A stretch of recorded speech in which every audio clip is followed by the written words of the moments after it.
Hey everyone, welcome to another episode. I'm Will Hubner here with Mark Mashashik. Let's just start off with Kobe Bryant. Dies in a fatal plane accident, 41 years old. Helicopter accident, yeah. Yeah. What was your, how did you find out about the news?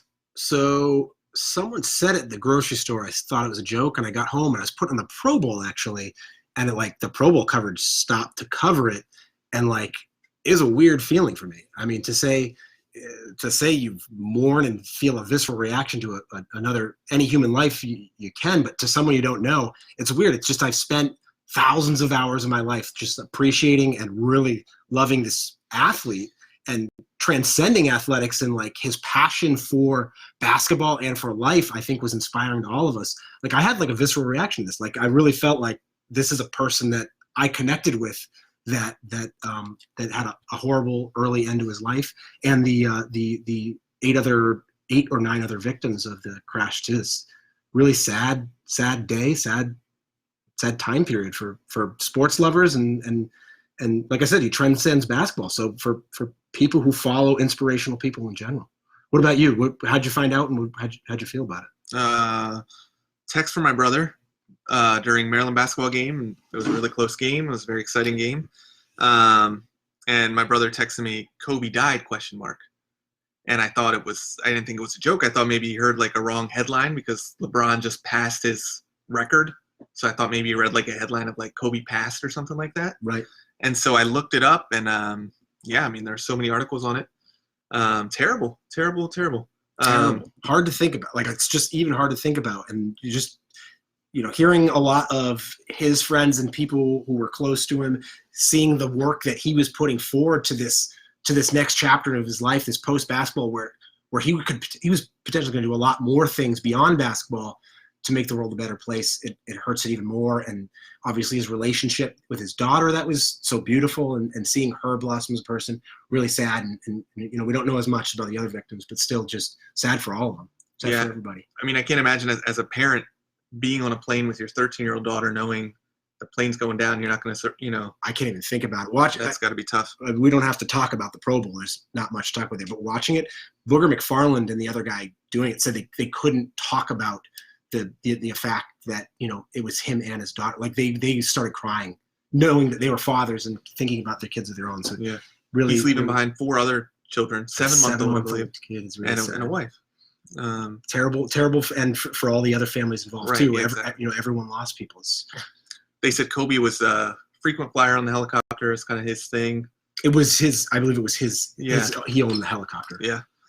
That's up. What's some of your favorite memories? You kind of already touched on some of the work ethic But that's what is most memorable. Just the desire on his face when he stuck a dagger in someone's heart from hitting a shot. Or, I mean, you could say specific games. The 81-point game obviously comes to mind.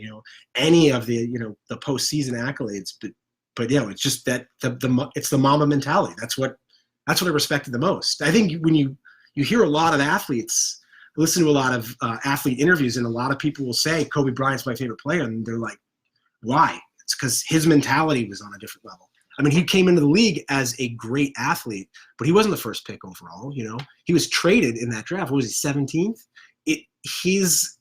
His drive for basketball, for life, and for improving himself is something that I think really touched all people beyond just sports fans. I just don't remember someone in sports passing where literally feel like everyone knows who this person is. Yeah.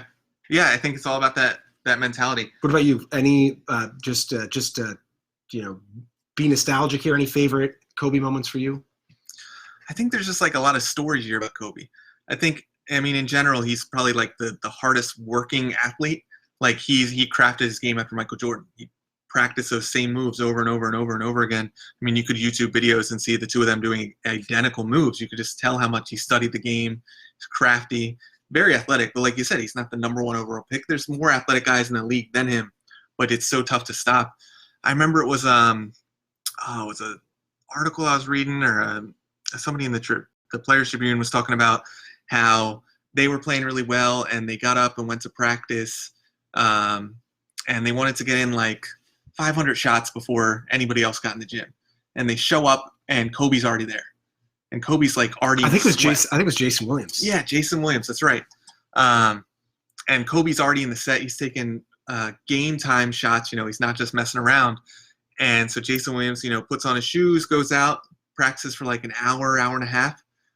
Says, game time's coming up. I got to go stretch. I got to go do my stuff. And he leaves, and Kobe's still out there taking game time shots, putting in work. And after the game, he goes up to Kobe, and he says, man, that's really impressive how long you stuck around. He said, yeah, I saw you come in the court. He said, as soon as you walked in, I knew I had to outlast you, just so you know you'll never be able to, like, as hard as you ever work, you'll never outwork me. And, like, that's just his mentality. Exactly. And I think another sad part of this is that's not just how you approach basketball, that's how you approach life. And I think we're going to miss out on a lot of great things that he still would have done moving forward.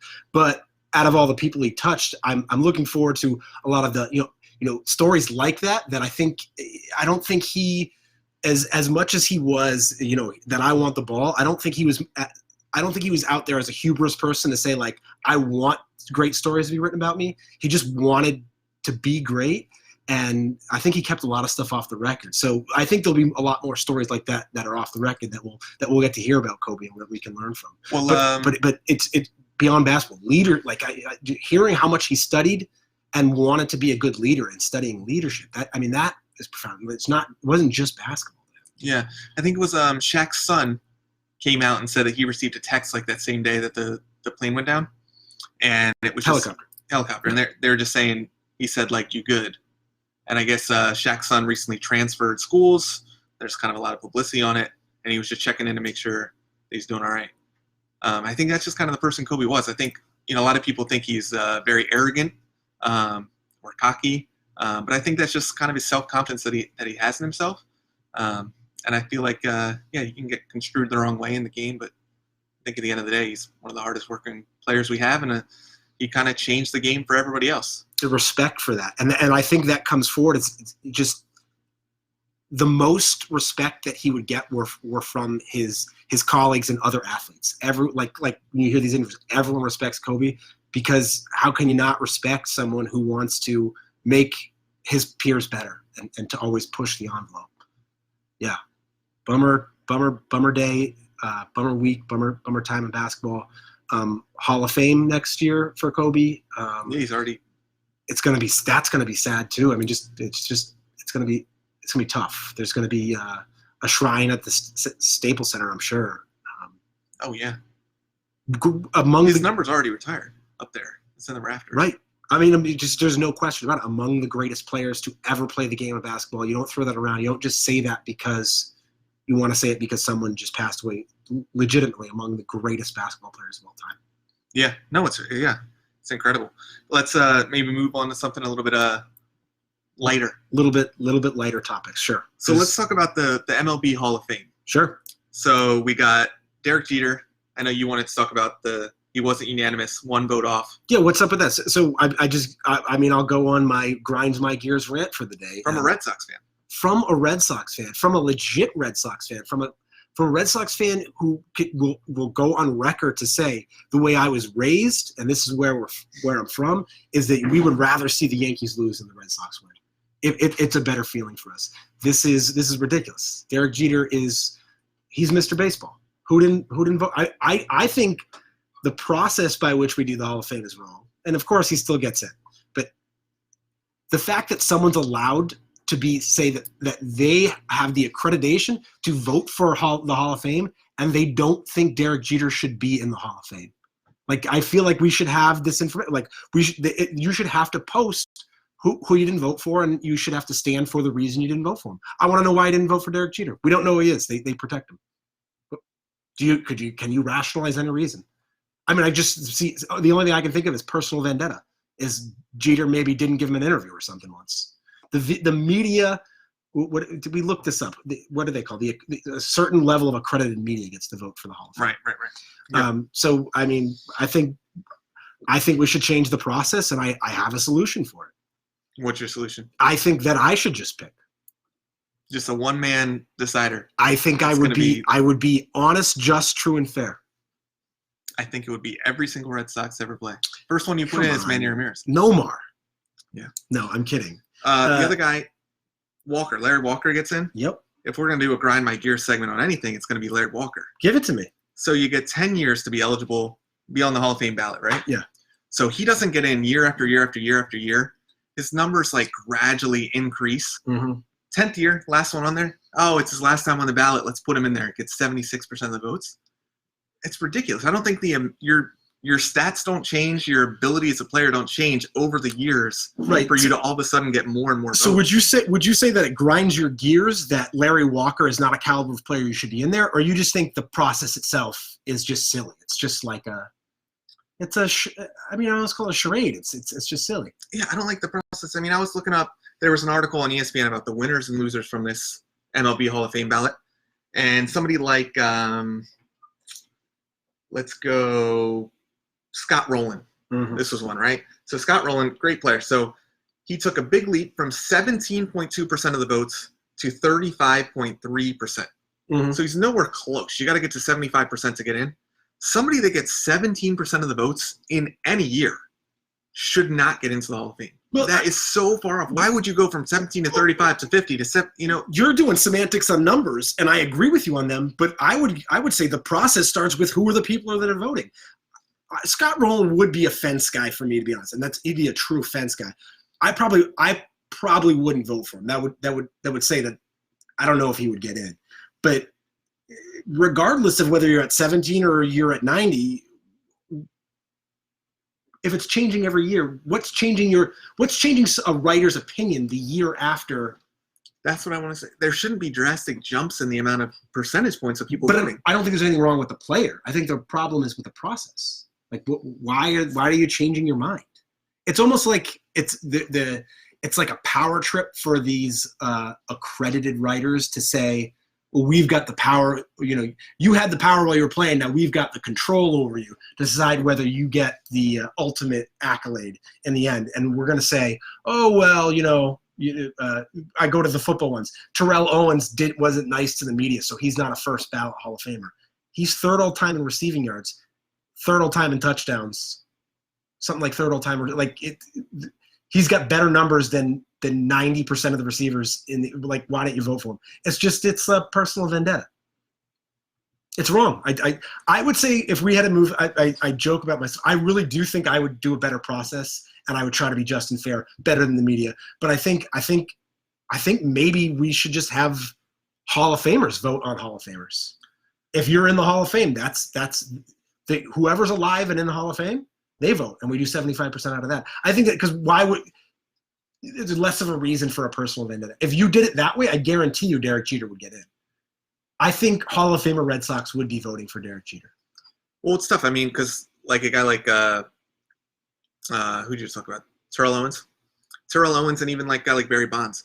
Two people that were horrible with the media. The media hated them. They had a very bad relationship. I feel like if you're asking the media to vote and you have a person with a poor relationship with the media, that's going to tarnish their numbers, right? Like they're going to be less likely. Like you got a vendetta against Bonds steroids, but I mean, in general, people that are not likable, like Terrell Owens, they're going to be less likely to be voted on. I don't think that's objective. I don't think that's fair. So that would be another kind of issue I would have with just simply the media voting for. So right now, where do you stand on the steroids, guys? I think they get in. You actually think they'll get in, or you think they should get in? I think they should get in. I'm also over. I'm over the steroids, guys. I think it's a steroid era, right? So you have the asterisk on the entire. Well, that goes into now we have the new cheating scandals, and how do we know if there is more going to come out about these scandals moving forward? We say technology, but like I'm hearing stories that there's been videotaping going on for baseball for a long period of time. Here, let's see. We got a couple of comments here. A couple comments. All right. So we got a couple. So Spencer Kalman says same thing with basketball. It depends on how the overall strength of the class is. Tom Hubner here says they should base Hall of Fame on value of baseball card and Beckett's price guide. Larry Walker, 10 cents. Wait. Hold up. I want Tom to comment further on this. Based on Beckett's, yeah, but okay, so let's compare him to the other value of cards in that year.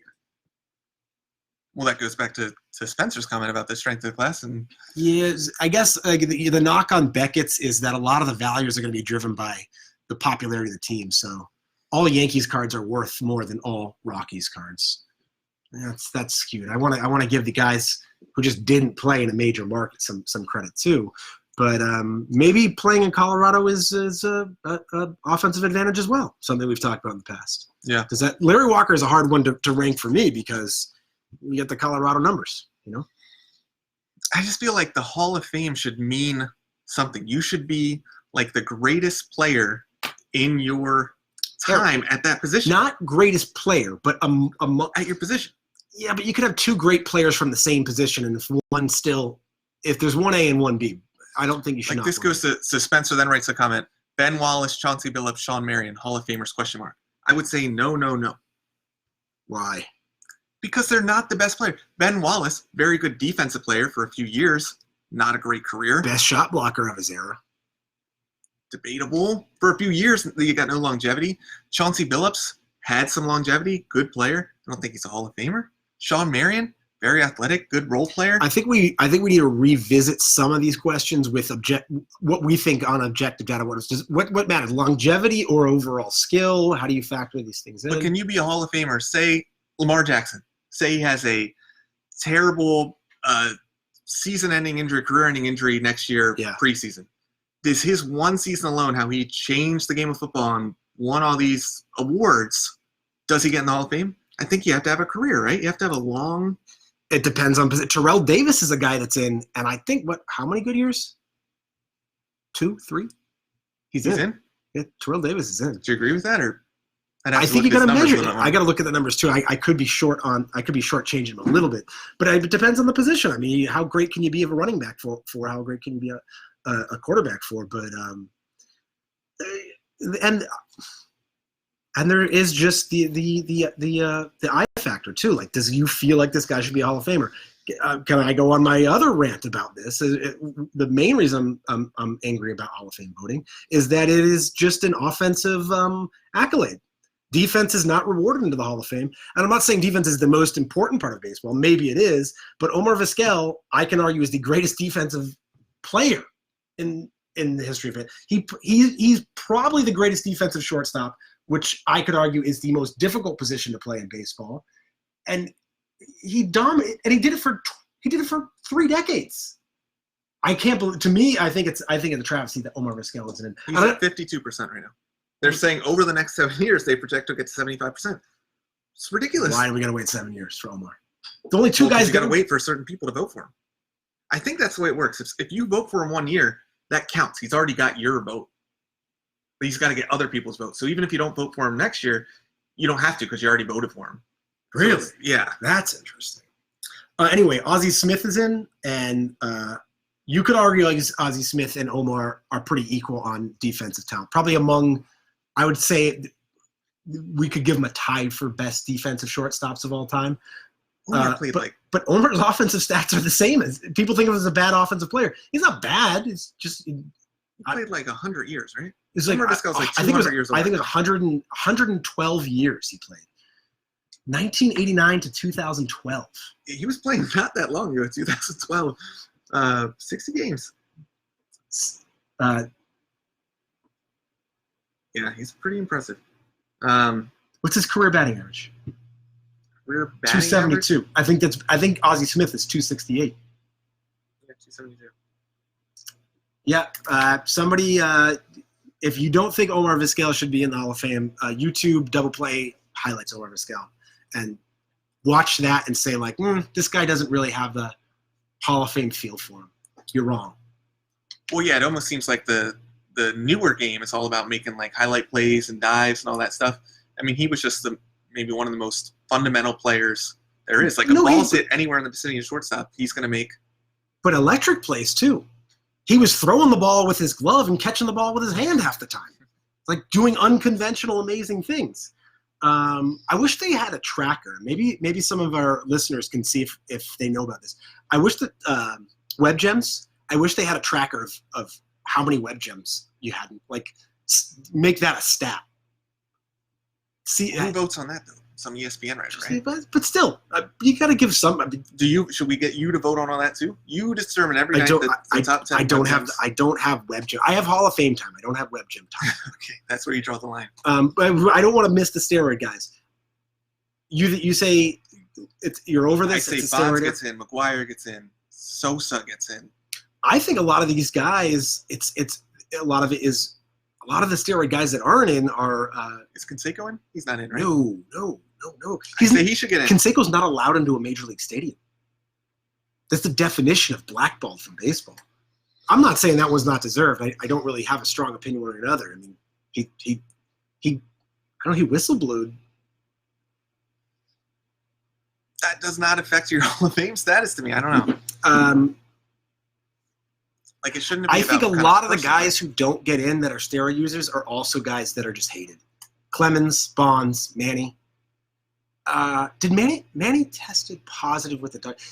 So it's weird, like where in your career you test positive too. Once you're a cheater, you're always a cheater. But I feel like there's guys who people like that will get in that have tested positive for something. But if you're not liked, see, I think potentially Manny doesn't get in even if you've never. I think it's because he's not liked though. Yeah, that's part of it. But his defense was just atrocious. He's the greatest right-handed hitter of all time. Like you want to get Omar in for being a great defender. You say you have to be the greatest. It's like he's the greatest right-handed hitter of all time. He also had the only out of so all left-handed swings are prettier than right-handed swings. He had a right-handed swing that was as pretty as a left-handed swing. No one else can do that. No, he's a great hitter. Oh, he's beyond great. I mean, like, goat hitter, yeah. Yeah. Sphere. I don't know if he's ever like the best outfielder of his era though. Is he like a top 10 outfielder in his era? Just overall guys you would draft over him, or guys you would draft him over? You're saying on defense, or you're basing off it just as a player? Oh yeah, for sure. Top 10? Where do you have him? Pitchers terrified of him staring back at him. Terrified. His era, what do you consider his era? 95 to 10? I don't know. 95 to 10? Yeah. Yeah, I think there was a time where I don't know how you factor in the steroids where Manny Ramirez was the most feared offensive weapon in baseball. All right. Yeah, I think we both agree that the media plays too much of a role. Got a question here. Mavs just retired Kobe's number 24. Do you think the whole NBA should retire number 8 and number 24? I mean, the easy answer is to just say yes to that right now. Oh, I say no. Why?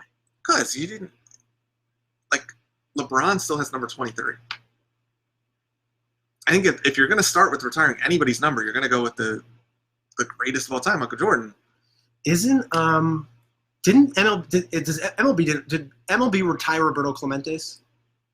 I didn't finish my point before. I'm not saying that that the NBA should actually do that. I just think in the aftermath here, feeling emotional, right.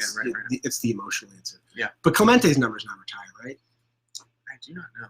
I think baseball only has unanimously Jackie Robinson for breaking the color barrier for sports. Yeah, we'll get back to on whether we think Kobe's number should be retired, but hard to think straight through the emotions of it right now. So Trae Young, we always talk about Trae Young and Luka, Mm-hmm. but Trae Young, my guy, he decides to wear number 8 in honor of Kobe Bryant. Mm-hmm. Goes for 45 and 14. What a game! Balls out for Kobe. He's got the Mamba mentality spirit in him right now. Oh, he does. He lets it fly. What do you think about your MinuteMen? Yeah. So we'll hit college basketball. We're going to do local college basketball. Everybody wants to know about UMass. We're all excited to hear how they're doing. Well, I don't think everyone. Come on, you're putting me. I'm not a Terp, and you're putting me in a corner here. Yeah, no, they're having a great year. It's sub 500, but I mean we're starting all freshmen. That's kind of it's. I'll say I went to the Mason. They played here in Northern Virginia. Went to the game the other night and had a really good time. They lost to Mason. They had a great run. I thought they actually played better than Mason. They look a little out of shape and inexperienced, and we just couldn't hold them off at the end. Best player, Trey Mitchell. I think he's going to win Freshman of the Year for the A-10. Obi Toppin looks like he's a top 10 NBA pick right now. I think Trey Mitchell looks better as a freshman than Obi did last year. So a lot of excitement to look forward to. Spent my first time at the Eagle Arena, Mason basketball. Beautiful little place to go to watch a game. Great. Yeah, I got a big sausage dog with onions on it and stuff. I remember you were looking at tickets and you were trying to choose between the $1 ticket and the $2 tickets to see which was the better advantage. I found it. I wish we had time to bring it up ahead of time. I went with the $1, but you can't on SeatGeek. You can't go off the visual on it. You've got to just trust their color rating system. If it's green, it means go. Did you sit in your actual seat or did you move down? There's not a bad seat in the stadium. I did sit in my actual seat. It was funny. There were a lot of UMass fans in that one weird section where the tickets were cheap. I went with the $1 option, $5.50 service fee, so $6.50 to see that's ridiculous. See some quality basketball. Yeah. It's just 550% more than the actual price of the ticket. Okay, that gets us to what I think you were bringing it up for me. Is you'd like to discuss some Maryland basketball? Maybe? Oh yeah. What do you got going on? They're turning around. I've never felt more confident in this team during the season, at least this season. But I think they're going to make a big run. I think they're going to win like 5 of their next 6. So did you hear about like they're ranking teams in the quadrants? Mm-hmm. I think it's like top 50 is quadrant 1, 50 to 100 is quadrant 2. They go on so on so on. Sure. Maryland has the most quad 1 and quad 2 wins of any team in the nation right now. So they're consistently beating good teams, and they are playing out of them. So this game last, do you see any of it? They played Indiana. I missed the Indiana-Maryland game. So Indiana hasn't lost at home. Mm-hmm. They're just coming off a win against Michigan State. They have a great crowd, great atmosphere, but they're really good at home. So Maryland gets off to a big run. They're up, I believe, 12 at half, looking really good. Indiana comes out the second half and just starts taking it to them. They actually ended up going up by, I think, 11 points or so to Maryland. Maryland's down 6 points with a minute to go, and we hit a 3. We get a turnover, get some stops, and we end up taking the lead with 20 seconds to go and end up winning the game. So scored the last 7 points last minute of the game to beat them. Beautiful. At their place. Big Ten's playing well in general, right? We got Big Ten teams that are pushing. Probably the deepest conference out of all the conferences, the Power 5. Where's Baylor coming from? So Baylor Bears. I just don't. Yeah, I don't think that'll last. I'm a little disappointed in Michigan State. I think they have the talent to win it all this year. Preseason favorite, right? Yeah, right. North Carolina's the story of the year. Tell me more about it. They're terrible. Have you seen this? They're not making the tournament this year unless they go on a monster run. Who's the freshman point guard that's supposed to be great? Oh yeah. I can visualize him.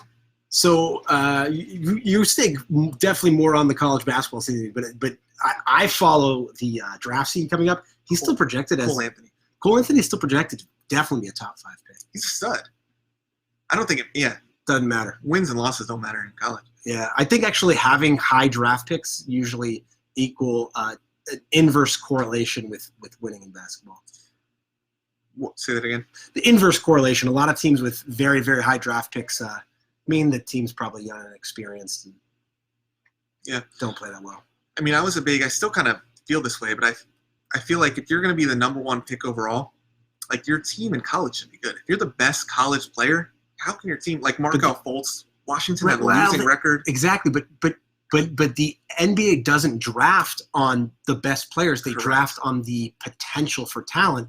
And the freshmen in college basketball are very rarely the best players. Maybe Zion was an exception to that last year, if you would consider him the best player last year.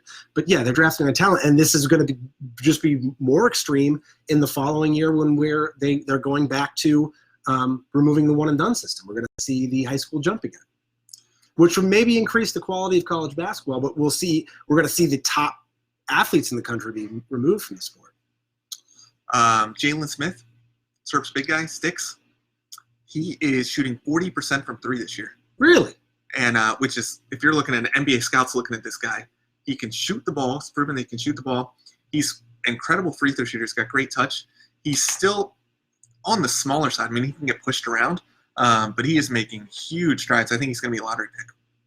He's averaging like over 27 and 12 his last like 4 games. His current projection, which I mean they don't update every day, and he's hot right now, is not a lottery pick.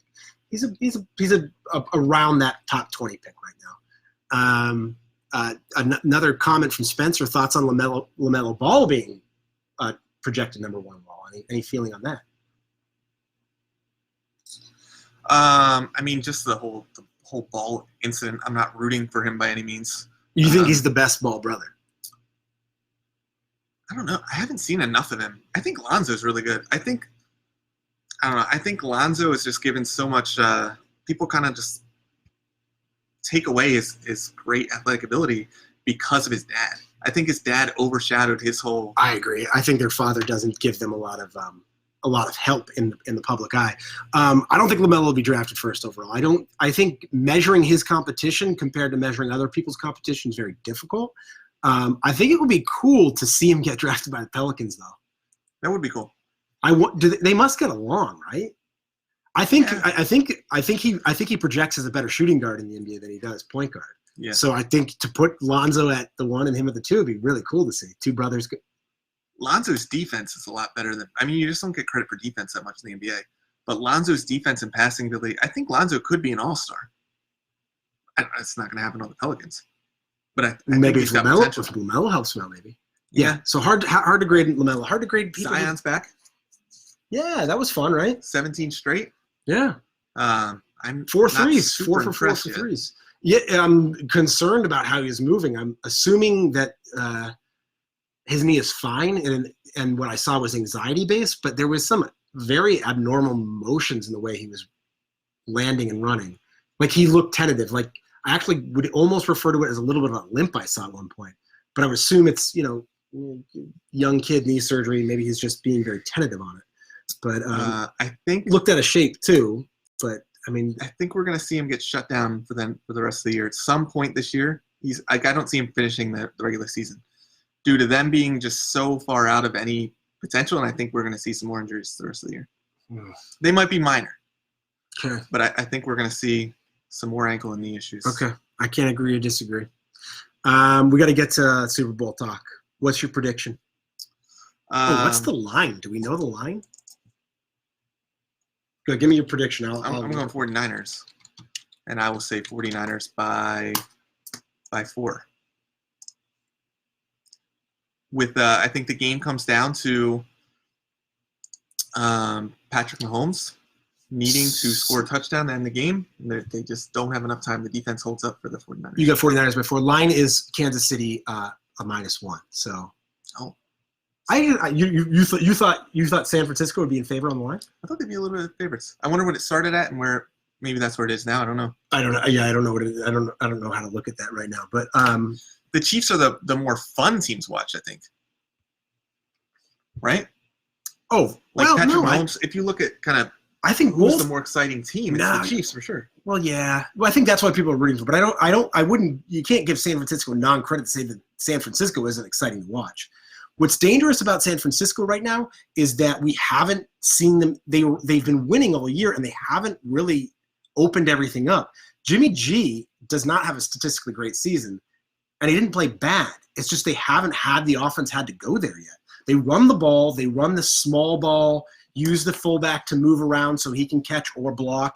And the Kyle Shanahan's offense is brilliant. But if they get in trouble and they get down, it'll be interesting to see if San Francisco – if Jimmy G can open it up and keep the game close. Because they're as good as San Francisco's defense is, and it's probably the best defense in the NFL, they don't match up well with Kansas City, who is built on speed when they are built to be a physical defense. They could get after Mahomes, who is slippery, and these bigger defensive linemen are not built on speed. He could potentially slip away from them a little bit. And then the defensive backs, like you think, oh, well, Richard Sherman's a great defensive back. Well, who are you putting Richard Sherman on? He can't keep up with Tyreek Hill. He can't keep up with McCole Harmon. He can't keep up with Sammy Watkins. It's weird. Keep up with Watkins. You don't think? Yeah, I know Watkins' numbers aren't good, but the speed's still there. Well, I mean, if you have a great pass rush, are the Chiefs' game plan thinking, hey, we're going to get the ball out quick, we're going to do a lot of screens, we're going to use our speed, do end arounds, or are they thinking we're going to just hit them with a bomb? Both. It's Andy Reid. He's got this figured out. Chiefs are definitely putting up more than 35. You're telling me Bosa's not going to get his? What do you consider that? I think he's going to have a big impact on the game. I think he's going to force Mahomes to get the ball out too quick. I think it's going to be tough for them to get the long passes like they want just because I think Bosa's going to be a monster. I think Andy Reid's too smart. Now, Andy Reid has a history of choking. Andy Reid is the known choker. But the way Patrick Mahomes has looked the past couple games, I think he's developing into a field general on top of his natural talents. And I think Andy Reid's known for screwing up the clock at some point. I don't think Mahomes will let it get screwed up. I think that the Chiefs are definitely going over 35 points in this game. And I think we don't know if San Francisco can keep up with it. I think they might be able to. I got a good game. If you want to take 49ers, I keep flip-flopping in my head, but I'll take Chiefs against you. Yeah, that's fair. We got another comment here. From Jerome, I think instead of retiring a number league-wide, they could change the logo to his image. What do you think?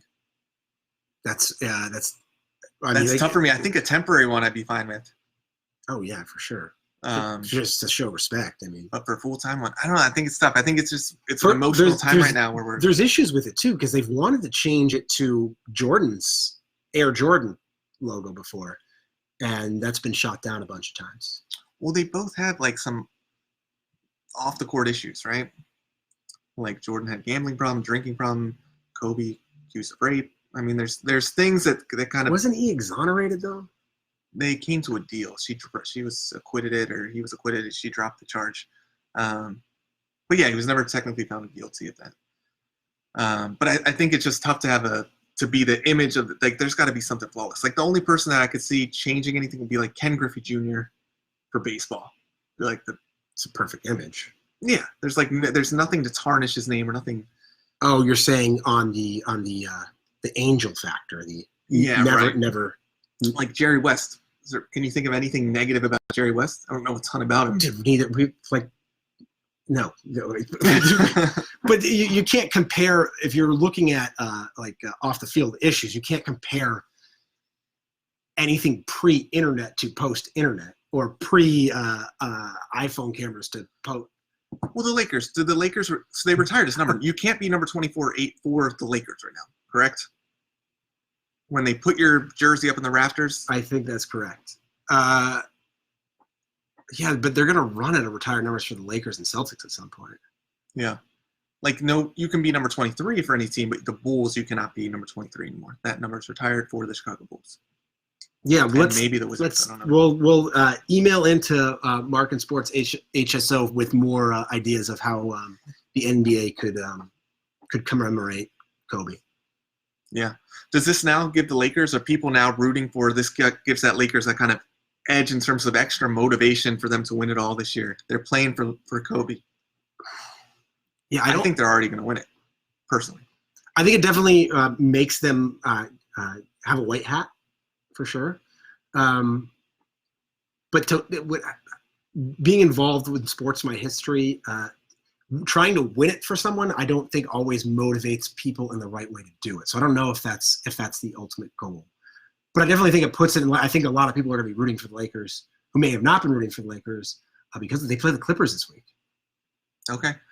A lot of people on social media, the posts I've been seeing, everybody's talking about Kobe. But a lot of them start out with, like, I'm not a Lakers fan. I've never been a big Kobe fan. But this hurts so much, how much he impacted the game and how much of an effect he had on themselves. So it's interesting. He's kind of one of those players that, you love him or hate him, but you definitely respect him. Yeah. Another comment. Well, Jerry West has said that he wished he was never the logo. I think Jerry West would give it his blessing. That would change things a little bit. I wouldn't be opposed to Jerry West not being on there ananymore. I wouldn't either. But I don't know, we'd have to revisit this like a year from now, right? When the emotions are a little bit less than they are now. Right. Yeah. But I'd say, I mean, why should someone be the logo for something? I think it's an iconic image. Yeah, I would think if the logo would change, it would be the Air Jordan one. I think it's because it's copyrighted by the Air Jordan company already, though. Oh, that was the major issue? I think that conflicts, yeah. Who is the commissioner the one who would choose this? That would make this happen? I think so, yeah. And then I wonder what picture you would use of Kobe. Like, what would be the... Yeah, I wish we knew a graphic artist, because that would be just cool to see. Like, how could we make him into a logo? It'd be pretty cool to see. Like, you think of Michael Jordan with his tongue out, doing the but it's just line. The Air Jordan sign with the split legs. Right. But, like, Kobe, I just can't think of anything in my head where Kobe, like, that's just his maybe like a fadeaway. He's changed his image a lot too. You know, we had hair Kobe to bald Kobe, and I forgot about hair and Kobe. 24 and 8 to 24. There's just there were changes. Yeah. Anyway, comment in. We'll bring it up next week on the podcast. Yeah. Ways to change or to honor Kobe Bryant. Yeah, it'd be great. Give us feedback on the Hall of Fame voting for Major League Baseball. Yeah, what opinions or solutions to make it a better process. And then so you can comment on the Facebook page, willandmarkshso@gmail.com.